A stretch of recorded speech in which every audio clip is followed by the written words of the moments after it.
My name is Christopher Smith, and my oral presentation is over boxing and football on the brain.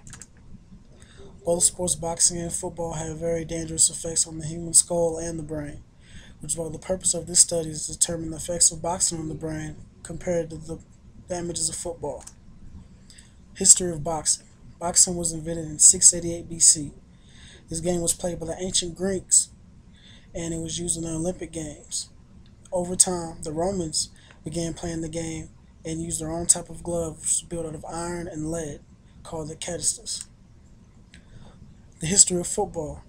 Football was invented in 1879 by Walter Camp. The idea of the game came from the European version of rugby. After the Civil War, football became very popular among colleges around the U.S. and has been very popular ever since. Punching power. The average boxer can produce 800 pounds of punching pressure. Elite boxers that are known to be the best of the best of champions can produce 1,600 pounds of force. Boxers known to distribute this type of power are Floyd Mayweather, who is known to be the pound-for-pound #1 fighter in the world right now, and Manny Pacquiao. On the next slide, a chart will be posted of the top 20 hardest punchers in boxing by weight class. As seen, the middleweight division is winning and is leading with 6, and second is welterweights. Tackling power. An average football player can produce 1,600 pounds of collision force. Players known to be able to distribute this much of power is Ray Lewis and Brian Urlacher, which both play middle linebacker. The chart above the top 30 hardest hitters in the NFL by your position. Of these top 34, linebackers easily led by an average of 21.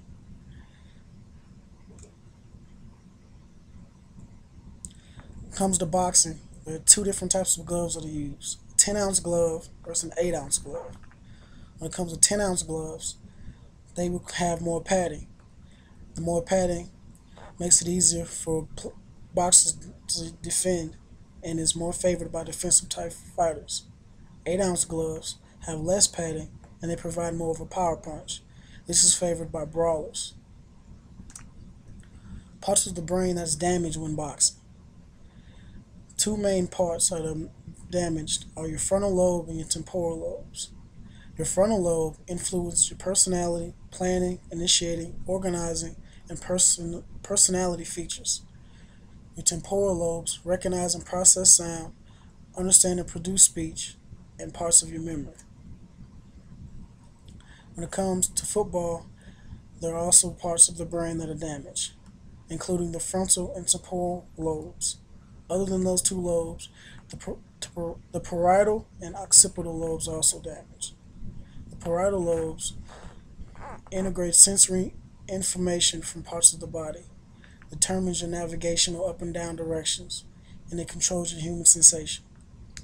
The occipital lobes receive and process visual information and perceives your shapes and your colors. Dangers of damaging brain, frontal, and temporal lobes.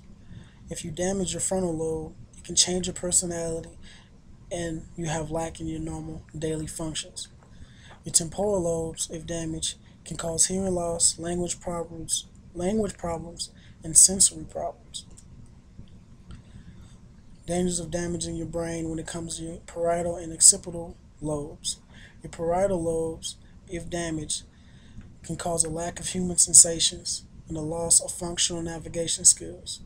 The occipital lobes can cause visual field defects and disordered perception of size, color, and shape if damaged.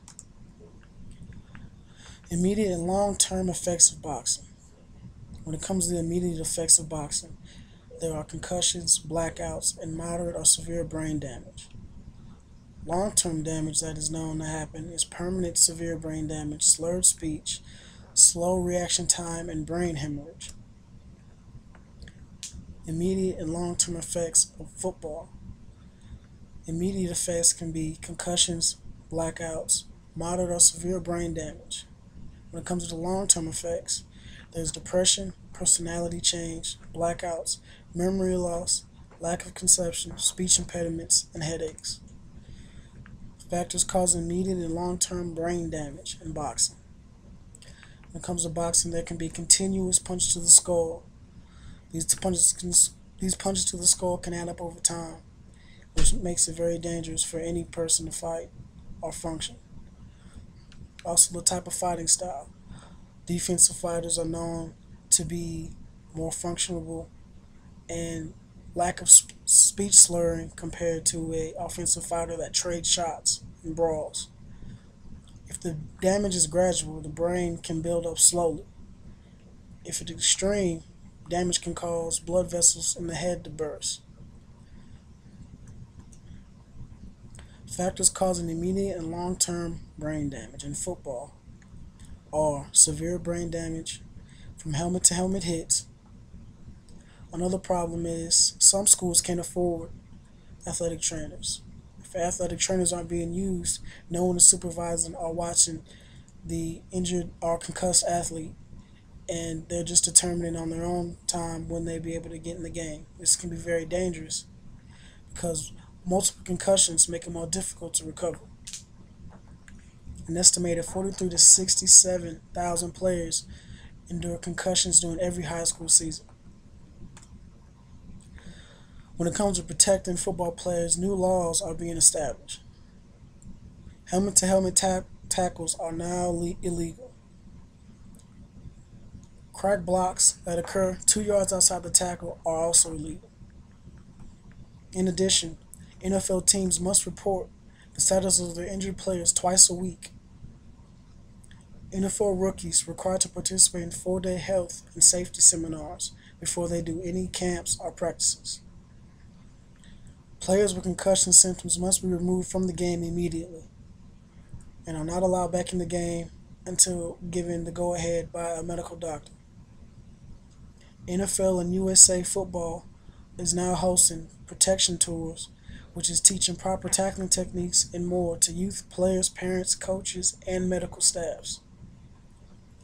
In addition, one key thing that is being experimented is sensors in helmets to monitor the force of damage being given to a head-hit collision.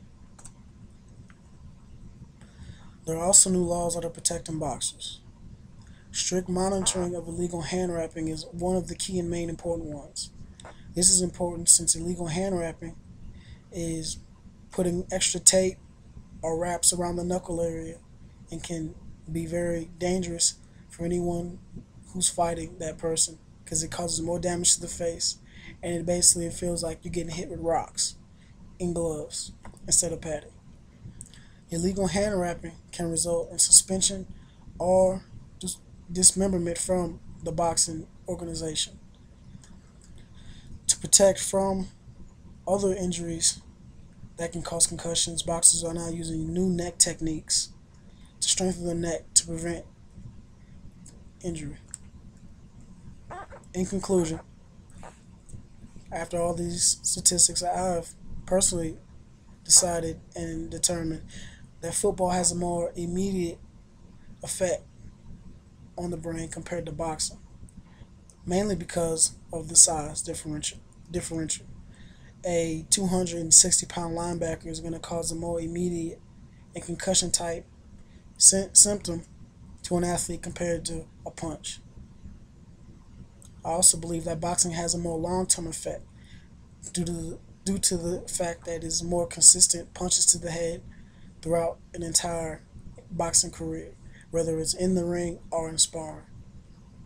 But overall, both sports are extremely dangerous and should be strictly monitored to prevent any further injury.